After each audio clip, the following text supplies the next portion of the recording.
एक बार महात्मा बुद्ध अपने शिष्यों के साथ एक जंगल से गुजर रहे थे। आगे चलते चलते वे एक गांव में पहुंचे। वहां एक व्यक्ति ने उनसे प्रश्न किया, हे तथागत, विश्वास क्या होता है? बुद्ध मुस्कुराए और बोले, मैं तुम्हें यह एक कहानी के माध्यम से समझाता हूं। बहुत समय पहले एक छोटे से गांव में भयंकर सूखा पड़ा हुआ था। जमीन फट चुकी थी, खेत सूख चुके थे और कुएं का पानी भी खत्म हो गया था। गांव वाले आसमान की ओर टकटकी लगाए बैठे थे, लेकिन बादलों का कोई नामो निशान नहीं था। चारों ओर चिंता और हताशा का माहौल था। इसी गांव में चार लड़के रहते थे, राजू, मोहन, किशन और विनोद। ये चारों हमेशा मस्ती में रहते थे। उन्हें गांव की परेशानियों से कोई सरोकार नहीं था। वे हर दिन खेलते कूदते और मजाक करते रहते थे, जैसे सूखा उनकी जिंदगी का हिस्सा ही न हो। गांव के लोग रोज मंदिर में जाकर भगवान से बारिश की प्रार्थना करते थे। वे हाथ जोड़कर दया की भीख मांगते थे। उनके चेहरों पर चिंता और उम्मीद का मिश्रण साफ झलकता था। एक दिन गांव में एक प्रसिद्ध साधु आए। लोग कहते थे कि जब भी वे साधु नाचते थे, बारिश अवश्य होती थी। यह सुनकर गांव वाले दौड़ते हुए उनके पास गए और उनसे बारिश के लिए प्रार्थना करने लगे। साधु गांव के बीचों बीच खड़े थे और उनके चारों ओर गांव के लोग इकट्ठा हो गए थे। सभी अपनी समस्याएं सुना रहे थे और बारिश के लिए गुहार लगा रहे थे। दूर खड़े राजू, मोहन, किशन और विनोद साधु और गांव वालों का मजाक उड़ा रहे थे। वे हंसते हुए कह रहे थे, अरे, ये कैसे संभव है कि कोई नाचने से बारिश हो जाएगी? साधु ने उनकी बात सुनी पर कुछ नहीं कहा। उनके चेहरे पर एक शांत मुस्कान थी, जिसमें गहरा धैर्य और समझदारी झलक रही थी।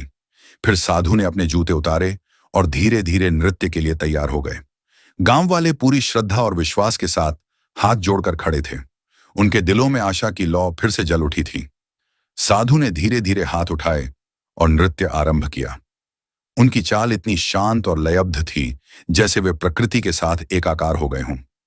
गांव वाले पूरे ध्यान से उनका नृत्य देख रहे थे, जबकि चारों लड़के अब भी हंस रहे थे और मजाक कर रहे थे। वे साधु के नृत्य को गंभीरता से नहीं ले रहे थे, लेकिन जैसे जैसे नृत्य आगे बढ़ता गया, साधु की चाल और भी अधिक प्रकृति से जुड़ती हुई प्रतीत होने लगी। हल्की हल्की हवा बहने लगी, मानो वह भी साधु के साथ नाच रही हो। अचानक आसमान में एक छोटा सा काला बादल दिखाई दिया। कुछ गांव वालों ने उसे देखा और एक दूसरे की ओर खुशी से इशारा किया। साधु पूरी तरह अपने नृत्य में लीन थे। उनकी चाल में शांति और धैर्य था और अब तो उनके चारों ओर की हवा भी उनके साथ बहने लगी थी। गांव वाले अब आसमान की ओर देखने लगे थे। उनके चेहरों पर उम्मीद और उल्लास था, क्योंकि बादल और गहरे होते जा रहे थे। अब वे धीरे धीरे विश्वास करने लगे थे कि बारिश हो सकती है। चारों लड़कों में से एक, राजू, अचानक रुक गया और आसमान की ओर देखने लगा। उसे बादल दिखाई दिए, पर बाकी लड़के अब भी मजाक में लगे हुए थे। साधु के चारों ओर की हवा अब और तेज हो गई थी। उनकी चादर और कपड़े उड़ने लगे थे और जमीन से हल्की धूल भी उठने लगी थी। आसमान में धीरे धीरे काले बादल घिरने लगे थे। गांव वाले विस्मय से यह सब देख रहे थे, जबकि चारों लड़के अब धीरे धीरे चुप होते जा रहे थे। अचानक एक बारिश की बूंद जमीन पर गिरी। एक गांव वाले ने हाथ बढ़ाकर उसे पकड़ लिया और आश्चर्य से उसे देखा। उसकी आंखें खुशी से चमक उठी। चारों लड़के जो अब तक मजाक कर रहे थे, अब बारिश की बूंदें देखकर हैरान रह गए। अब उनकी हंसी बंद हो चुकी थी और वे अविश्वास से आसमान की ओर देख रहे थे। फिर अचानक तेज बारिश शुरू हो गई। गांव वाले खुशी से झूम उठे और पानी की बूंदों को देखकर चिल्लाने लगे। गांव वाले अब बारिश में नाच रहे थे। उनकी बाहें आसमान की ओर उठी थीं और चेहरों पर राहत और उत्साह की चमक थी। साधु अब चुपचाप खड़े थे, बारिश में भीगते हुए, लेकिन उनके चेहरे पर एक शांति भरी मुस्कान थी। उनका कार्य पूर्ण हो चुका था। चारों लड़के अब चुपचाप बारिश में खड़े थे। उनकी आंखों में अविश्वास, आश्चर्य और एक नया एहसास था। वे अपनी जगह से हिल भी नहीं रहे थे। राजू ने साधु की ओर देखा और उसकी आंखों में अब गहरा सम्मान और समझ दिखाई दे रही थी। उसे विश्वास की शक्ति का साक्षात्कार हो चुका था। साधु ने लड़कों की ओर देखकर कहा, यह बारिश मेरे नाचने से नहीं, गांव वालों के विश्वास से आई है। चारों लड़कों ने सिर झुकाकर साधु से माफी मांगी। वे अब शर्मिंदा थे और उन्होंने अपनी जिद छोड़ दी थी। साधु ने हाथ उठाकर उन्हें आशीर्वाद दिया। उनके चेहरे पर करुणा और समझ की झलक थी। अब बारिश के कारण सूखी जमीन पूरी तरह भीग चुकी थी। खेतों में पानी भर गया था और मिट्टी में नई जान लौट आई थी। गांव वाले बारिश में झूम रहे थे। उनके चेहरों पर मुस्कान और राहत थी, जैसे वर्षों की कठिनाइयों का अंत हो गया हो। कुछ दिनों बाद गांव में चारों ओर हरियाली लौट आई थी। खेतों में नए पौधे उगने लगे थे और जीवन की चहल पहल फिर से दिखने लगी थी। चारों लड़के अब गांव वालों के साथ खेतों में मदद कर रहे थे। वे गीली जमीन में बीज बो रहे थे और उनका व्यवहार पूरी तरह बदल चुका था।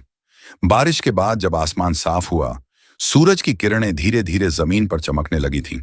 साधु शांतिपूर्वक गांव से विदा ले रहे थे। वे धीरे धीरे गांव से बाहर जा रहे थे। गांव के ऊपर एक सुंदर इंद्रधनुष दिखाई दिया, जैसे यह गांव के लिए नई शुरुआत का संकेत हो। गांव वाले साधु के पीछे पीछे आए और दूर से हाथ जोड़कर उनका धन्यवाद किया। चारों लड़के अब बैठकर उस सीख पर चर्चा कर रहे थे जो उन्होंने साधु से प्राप्त की थी। वे अब अपनी पुरानी गलतियों को समझ रहे थे और सोच रहे थे कि वे अब किस प्रकार का जीवन जिएंगे। बारिश के बाद आसमान बिल्कुल साफ था। नीला आकाश और चमकता सूरज अब नई ऊर्जा का प्रतीक था। अब लड़के हंस तो रहे थे, लेकिन उनकी हंसी में अब विनम्रता और समझ थी। उन्हें इस बात का गहरा एहसास हो चुका था कि विश्वास की ताकत कितनी महान होती है। गांव वाले अब मिलजुल कर खेतों में काम कर रहे थे। चारों लड़के भी उनके साथ जुटे हुए थे। सभी लोग एक नई शुरुआत के साथ खेतों में फसल बो रहे थे। उनके चेहरों पर अब आशा, सहयोग और एक नई सोच की चमक थी। सीख: यह कहानी हमें सिखाती है कि सच्चा विश्वास और परिश्रम कभी व्यर्थ नहीं जाता। साधु ने गांव वालों के विश्वास को प्रेरित किया और चार लड़कों को यह सिखाया कि चमत्कार केवल विश्वास और एकता से ही होते हैं।